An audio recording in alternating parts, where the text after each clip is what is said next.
السلام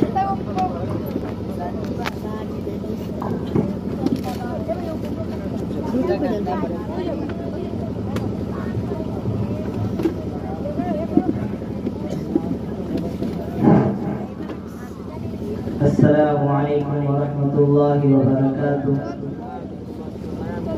نحمده ونصلي على رسوله الكريم اما بعد فقد قال الله تبارك وتعالى في القرآن المجيد والفرقان الحميد اعوذ بالله من الشيطان الرجيم بسم الله الرحمن الرحيم ان اجل الله اذا جاء لا يؤخر لو كنتم تعلمون صدق اللہ العظیم۔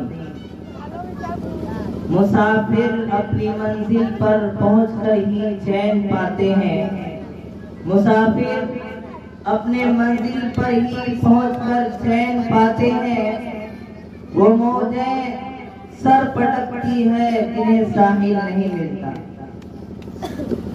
میرے محترم بزرگوں دوستو،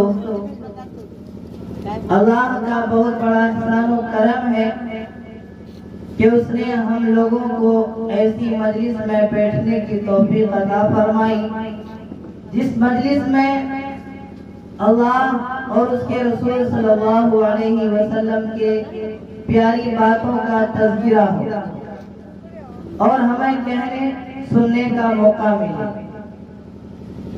آج کی جو محفل سجی ہے وہ اس لیے سجی ہے کہ کوئی شخص اس دار فانی کے اندر آنکھ کھولتا ہے، اس دنیا میں پیدا ہوتا ہے، تو اس کی ایک حقیقت یہ بھی ہے کہ اس دنیا سے ایک نہ ایک دن چلا جانا ہے، جس کو قرآن کریم کہتا ہے کہ ان اجل اللہ اذا جاء لا یؤخر لو کنتم تعلمون، کہ اللہ کا وقت جو ہے وہ مقرر ہے، متعین ہے، جب وہ آتا ہے، جب وہ آ جائے گا تو نہ ایک سیکنڈ پیچھے ہوگا نہ وہ آگے ہوگا۔ ایگزیکٹ جو اصل ٹائم ہے اس کا متعین کیا گیا ہے، وہ اسی وقت میں آ کر ہمیں دبوچ لے گی اس دنیا سے لے جانے کے لیے۔ واقعی کیا چیز ہے وہ موت۔ میرے محترم بزرگوں دوستو، میں آپ کو یا میں خود کو بتا دوں تو ہم سب انسان ایک برف کی طرح ہیں، ہم سب انسان ایک برف کی طرح ہیں کہ جس کا فیوچر بھی پانی ہے، جس کا پاسٹ بھی پانی، یعنی جو مستقبل میں اس کی جو حالت ہوگی وہ بھی پانی ہوگی، اور اس سے پہلے جو ماضی میں تھا وہ بھی پانی۔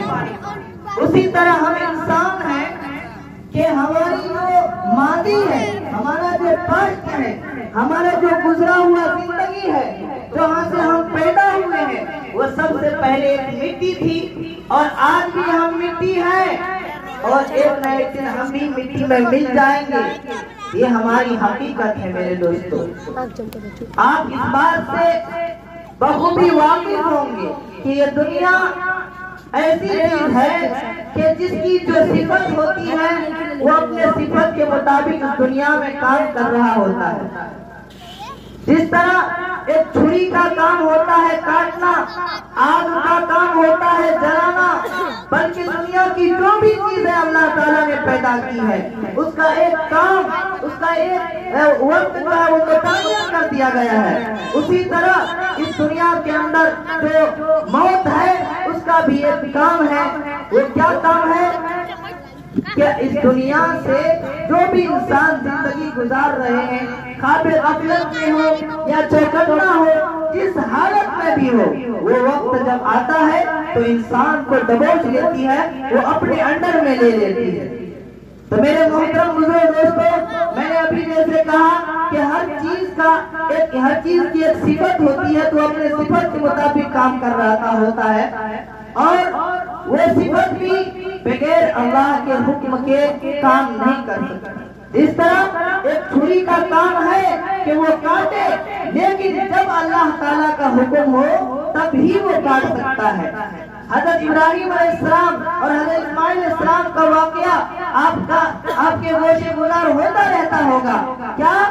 کہ جب حضرت ابراہیم علیہ السلام اپنے پیارے لبے جگر کے گردن پر چھری چلانے کی کوشش کر رہے تھے، تو جو چھری چلانے کی کوشش تو کر رہے تھے اور اس چھری کا کام بھی ہوتا ہے کاٹنا، لیکن وہ کاٹ نہیں سکا. کیوں؟ کیونکہ وہاں اللہ کا حکم نہیں تھا. اسی طرح آگ کا کام ہوتا ہے جلانا.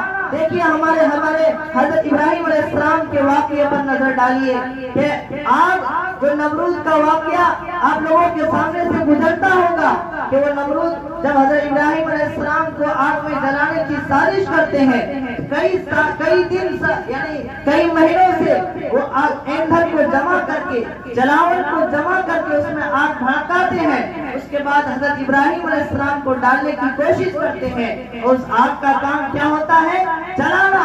لیکن وہ آگ اللہ کے بغیر حکم کے نہیں جلا پائی حضرت ابراہیم علیہ السلام کو. اللہ تعالیٰ نے کیا کہا؟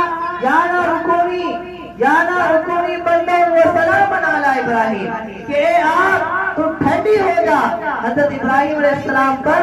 اور ایسی ویسی ٹھنڈی نہیں، بہت زیادہ ٹھنڈی نہیں، بلکہ ایسی ٹھنڈی ہو جا جس سے ہمارے حضرت ابراہیم علیہ السلام کو کوئی نقصان نہ ہو، کوئی تکلیف نہ پہنچے.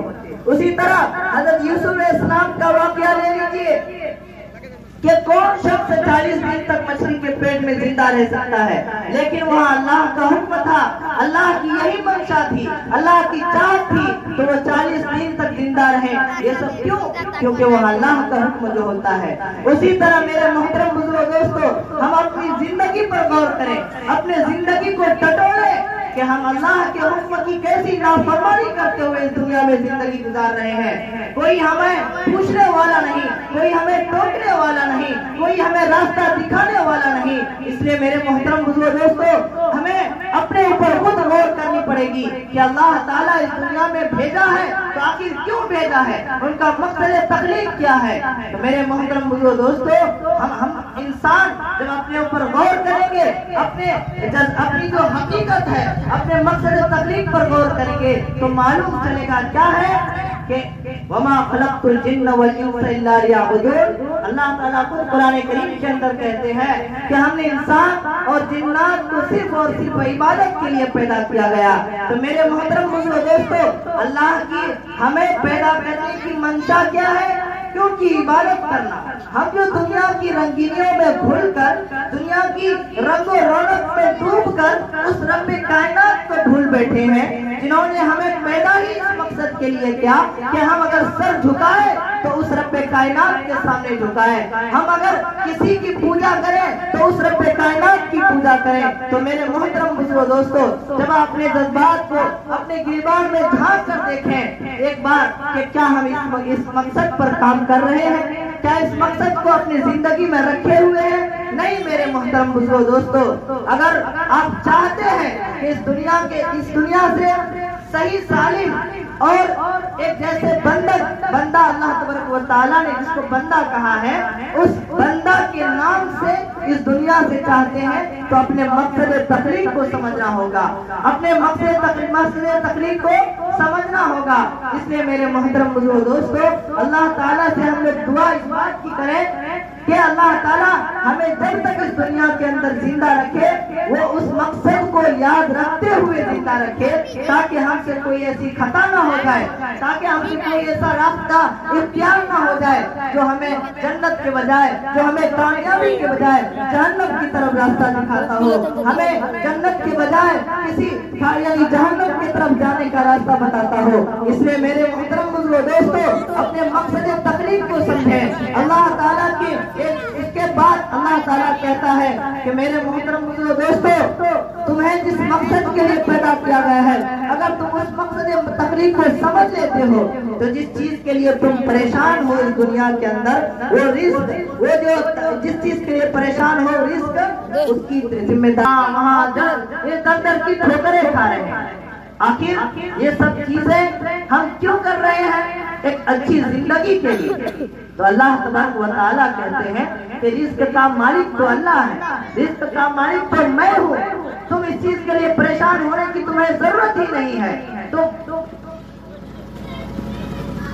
ان کے غلام بن چکے، تو اسی بات کو ہمیں اپنے اندر غور کر کے اس بات کو سمجھنا ہوگا کہ جب اللہ تعالیٰ نے کہہ دیا ہے کہ ان اللہ یرزق من یشاء بغیر حساب، کہ اللہ تعالیٰ جس کو چاہتا ہے وہ بھی بے حساب رزق دینے والا ہے اور رازق بھی وہی ہے، جب اس بات کا ہم یقین کرتے ہیں، ہمارے دل میں اس چیز کا ایمان ہے، تو آخر کیوں ہم اپنے مقصد تکلیف کو چھوڑ کر اس دنیا کی رنگینیوں میں پھنسے ہوئے؟ ابھی میں نے اس پہلے بات بولی کہ ہر چیز کی ایک صفت ہے، وہ اپنے صفت کے مطابق کام کرتا ہے۔ تو بتائیے میرے محترم بزرگ دوستو، کیا دنیا کی کوئی دولت، دنیا کا کوئی پیسہ، کیا ہماری زندگی میں جو چیزیں ضروریات ہیں اس کو پوری کر سکتی ہے؟ نہیں کر سکتی۔ کیوں؟ ایک مرتبہ کا میں واقعہ بتا دوں۔ ایک شخص نے کہا، میں بنگلور میں تھا، تو اس شخص نے، یعنی میری طبیعت خراب تھی تو میں جا رہا تھا ڈاکٹر کے پاس، تو انہوں نے کہا کہ حافظ صاحب کس لیے آپ ڈاکٹر کے پاس جا رہے ہیں؟ بولا کیا؟ میں نے کہا کہ انجیکشن لینے جا رہا ہوں، طبیعت میری خراب ہے، میری طبیعت خراب ہے، میں انجیکشن لینے جا رہا ہوں۔ انہوں نے کہا کیا حافظ صاحب آپ قرآن پڑھ کے کیا کہتا ہے پھونک لیجیے طبیعت صحیح ہو جائے گی؟ بات تو انہوں نے غلط نہیں کہا، انہوں نے بات تو غلط نہیں کہا، لیکن اللہ تعالیٰ کا کہنا یہ نہیں ہے کہ تم کسی چیز کو، یعنی کسی چیز پر بھروسہ کر کے اب تم ذریعہ اختیار مت کرو۔ کیوں؟ کیونکہ آپ کو اس بات سے سمجھنا ہوگا کہ جیسے جس طرح ہم سب کھانا کھاتے ہیں، کیا اس کھانے کے اندر اتنی طاقت ہے کہ وہ ہمارے پیٹ کو بھر سکے؟ کیا اس کھانے کے اندر اتنی طاقت ہے کہ وہ میرے پیٹ کو بھر سکے؟ میں چاہوں تو پورا دیگ ختم کر لوں پھر بھی ہمارا پیٹ نہ بھرے، میں چاہوں تو ایک لقمہ کھاؤں اور اللہ تعالیٰ کی اس میں یعنی حکم ہو جائے تو وہ ایک لقمہ ہمارے پیٹ کو بھر دے، ہو سکتا ہے کہ نہیں؟ تو ہم کھانا کیوں کھاتے ہیں؟ ایک ذریعہ اختیار کرتے ہیں کہ اس کے ذریعے ہمیں پیٹ بھرنا ہے، اور اس کھانے میں یعنی اس طاقت، پیٹ بھرنے کی شکتی، وہ جو چھمتا رکھتی ہے، وہ رب کائنات کی جو ہے ہمارا رب، وہ اس کے اندر طاقت دیتی ہے کہ وہ ہمارے پیٹ کو بھر سکے۔ اسی طرح ہمیں اللہ تعالیٰ نے کہا ہے کہ تم ذریعہ اختیار کرو، تم ڈاکٹر کے پاس جاؤ، اسے دوائیاں لو، اور اس دوائی کے اندر یہ طاقت نہیں کہ تمہاری طبیعت صحیح کر سکے، جو تمہاری بیماریاں ہیں اس کو ختم کر سکے۔ اسی طرح میرے محترم بزرگ دوستو، شفا اس میں کون ڈالتا ہے؟ اس دوائی کے اندر اللہ تعالیٰ ڈالتا ہے۔ تو ہم یہ سوچ لیں یعنی ہمیں تو ذریعہ اختیار کرنا ہے، لیکن امید ہم سے کس سے لگانا ہے؟ ہمیں اللہ تبارک و تعالیٰ۔ اسی طرح میرے محترم بزرگ دوستو، ہم جو دنیا میں پھر کر رزق کی تلاش میں رہتے ہیں، ہمیں اس ذات اقدس کی جو احکامات ہے اس کو بھول بیٹھتے ہیں، اس کو درکنار رکھتے ہیں، اس کو پیٹ پیچھے ڈال دیتے ہیں۔ کس چیز کے لیے؟ کہ وہ جو ذریعہ ہم اختیار کر رہے ہیں، وہ جو دولت ہم جمع کر رہے ہیں، وہ پیسے جو ہم اپنے پاس لا رہے ہیں، وہ ہمارے زندگی کے لیے کافی ہوگی، یہ ہمارا مقصد ہوتا ہے۔ تو بتائیے میرے محترم بزرگ دوستو، کیا اس دولت کے اندر اتنی طاقت ہے کہ وہ ہماری ضروریات کو ختم کر سکے، وہ ہماری ضروریات کو پوری کر سکے؟ نہیں میرے محترم بزرگ دوستو، اس بات سے ہمیں سمجھنا ہوگا کہ ہمیں وہ سارے کام کرنا ہے جو اس زندگی میں، دنیا میں زندگی گزارنے کے لیے ذریعہ بنتی ہو، لیکن ہمیں اس چیز کو کبھی نہیں بھولنا ہے، اس چیز میں لگ کر جو اللہ کے احکامات ہیں۔ اللہ تعالیٰ نے کیا کہا کہ وَمَا خَلَقْتُ الْجِنَّ وَالْإِنسَ إِلَّا لِيَعْبُدُونِ، ہم نے انسان اور جنات کو صرف عبادت کے لیے پیدا کیا ہے۔ تو میرے محترم بزرگ دوستو، اگر ایسی بات ہوتی تو ہماری ہجرت کا واقعہ کو ہم یاد کر سکتے ہیں کہ جب دشمنوں نے ہمارے نبی صلی اللہ علیہ وسلم کو قتل کرنے کی سازش کی تو اللہ تبارک و تعالیٰ کی طرف سے حکم ہوا کہ میرے پیارے نبی صلی اللہ علیہ وسلم آپ اس مکہ سے مدینہ یا کہیں ہجرت کر لیں۔ تو جبرائیل علیہ السلام یہ احکامات لے کر ہمارے نبی صلی اللہ علیہ وسلم کے پاس آتے ہیں اور کہتے ہیں تو اس کے بعد نبی کریم صلی اللہ علیہ وسلم کہتے ہیں کہ سارے لوگ ہمارے گھر کے گرد گرد ہوں گے، میں کیسے نکل سکتا ہوں اس گھر سے؟ یہ ہمارے نبی صلی اللہ علیہ وسلم کہتے ہیں تو جبرائیل علیہ السلام کہتے ہیں یہ اللہ کے اوپر ہے، آپ کو صرف اپنے یعنی اللہ کے احکامات کو یعنی اس کے تابع چلنا ہے، اس کے حکم کو ماننا ہے، باقی کام اللہ ہے۔ تو اس کے بعد اللہ کے جبرائیل علیہ السلام کہتے ہیں، اللہ تعالیٰ اس کو قرآن میں کہتے ہیں کہ وَمَا رَمَيْتَ إِذْ رَمَيْتَ وَلَكِنَّ اللَّهَ رَمَى۔ اس کا مطلب کیا ہے؟ جبرائیل علیہ السلام کہتے ہیں کہ آپ کو مٹی اٹھا کر دھول اٹھا کر ان لوگوں کے آنکھ میں جھونک دینا ہے یاسین پڑھ کے، اور آپ کو اپنے راستے سے نکل جانا ہے۔ اب بتائیے اتنے سارے لوگ ہوں گے، سب کے آنکھ میں دھول جھونکنا یہ کیسے ممکن ہے؟ یہ کیسے ممکن ہے؟ لیکن ہمارے نبی صلی اللہ علیہ وسلم نے تو ایسا ہی نہ کیا کہ سب کے یعنی پڑھتے گئے اور دھول یا مٹی پھینکتے گئے، اور تمام جو لوگ کفار جو گھیرا بندی کیے ہوئے تھے، محاصرہ کیے ہوئے تھے، ان کے آنکھوں میں دھول کون پہنچایا؟ بظاہر تو ہمیں دیکھنے میں نظر آ رہا ہے کہ ہمارے پیارے نبی صلی اللہ علیہ وسلم نے دھول پھینکا، لیکن اللہ تعالیٰ کے یعنی قرآن کریم کے اندر اللہ تعالیٰ کیا کہہ رہے ہیں کہ وَمَا رَمَيْتَ إِذْ رَمَيْتَ وَلَكِنَّ اللَّهَ رَمَى، کہ وَمَا رَمَيْتَ جو کچھ تم نے پھینکا، جو کچھ تم نے دھول اڑائی یا جو کچھ تم نے پھینکا، اِذْ رَمَيْتَ بظاہر تم نے پھینکا ہے، دیکھنے میں لگ رہا ہے کہ تم نے پھینکا ہے، وَلَكِنَّ اللَّهَ رَمَى، لیکن اللہ تعالیٰ نے پھینکا۔ کس نے دھول جھونکا ان لوگوں کے آنکھ میں؟ اللہ تعالیٰ۔ تو اس لیے میرے محترم دوستو، جب اللہ تعالیٰ ہر چیز کا مالک ہے، ہر چیز کے اوپر قادر ہے، وہ کہتا ہے کہ ان اللہ علی کل شیء قدیر، وہ ہر چیز کے اوپر قادر ہے، تو کیا وہ ہماری ضروریات کو پوری نہیں کر سکتا؟ کر سکتا ہے۔ ہمیں ذریعہ اختیار بھی کرنا ہے، ہمیں اسباب بھی جمع کرنا ہے، لیکن امید ہمیں اگر کسی سے لگانا ہے تو وہ رب کائنات سے لگانا ہے۔ کیوں کہ چاہے ہم کچھ بھی کر لیں اس دنیا کے اندر، کتنی محنت و مشقت اٹھا کر، پریشانیاں اٹھا کر ذریعہ اختیار کر لیں، اگر ہم اس پہ امید لگائے بیٹھیں گے تو ہمارا کوئی کام کارگر ہو ہی نہیں سکتا۔ کیونکہ وہاں اللہ کا حکم نہیں ہوگا تو ہمارا کام نہیں ہو سکتا۔ وہ کام کب ہوگا؟ جیسے ابھی ایک آیت پڑھی گئی کہ ان اللہ علی کل شیء قدیر، ان اللہ یرزق من یشاء بغیر حساب، کہ اللہ تعالیٰ جس کو چاہتا ہے وہ اس کو بے حساب رزق دیتا ہے۔ ہم رزق کی تلاش میں پوری دنیا چھان مارتے ہیں اللہ کے حکم کو چھوڑ کر۔ کیا بتائیے جب ہم اس کے حکم کو چھوڑ کر ہم اپنا کام کر رہے ہوں گے تو کیا اللہ تعالیٰ ہم سے خوش ہوگا؟ اللہ تعالیٰ ہم سے خوش ہوگا؟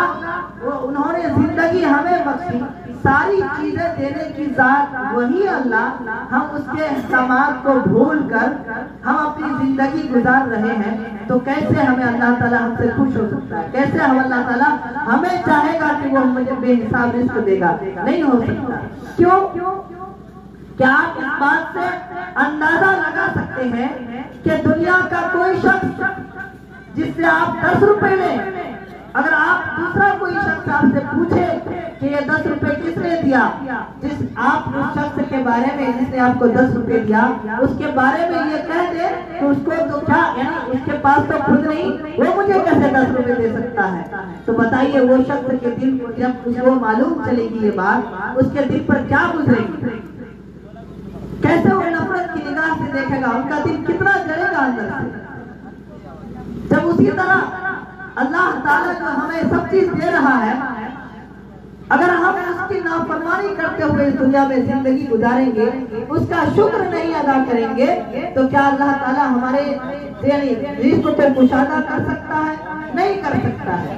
اسی طرح وہ شخص جو آپ کو 10 روپے دیا ہے اس کے بارے میں دوسرے شخص سے آپ تعریف کر دیں، تو کوئی دعائیہ جملہ کہہ دے، اس کی تعریف میں کوئی الفاظ بیان کر دے، جب اس شخص کو معلوم ہوگا تو وہ یہ سوچے گا کہ میں نے 10 روپے دیا تو میری اتنی تعریف کیا، اگر میں اور دیتا تو کتنی تعریف کرتا۔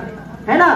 تو وہ جب آپ کو ضرورت پیش آئے گی آپ اس شخص کے پاس جائیں گے تو آپ کو دینے کے لیے تیار ہے۔